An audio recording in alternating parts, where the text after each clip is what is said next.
মই আবৃত্তি কৰিব লোৱা কবিতাৰ শিৰোনাম আইতাৰ লিপষ্টিক।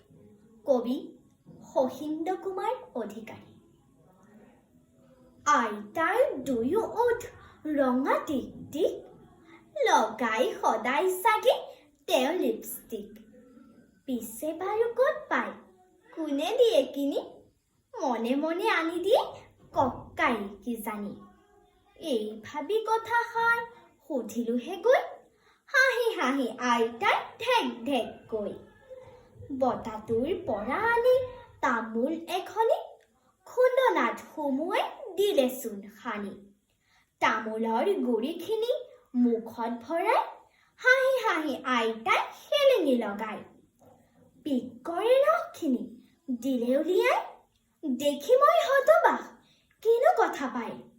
ৰঙা চিঙা পৰি গ'ল ওঠ আইতাৰ, লিপষ্টিকত কৈছোন এই ৰং চাৰ। আইতাই ক'লে, বোপা এই লিপষ্টিক, অসমীয়া নাম তাৰ তামোলৰ পিক। ধন্যবাদ।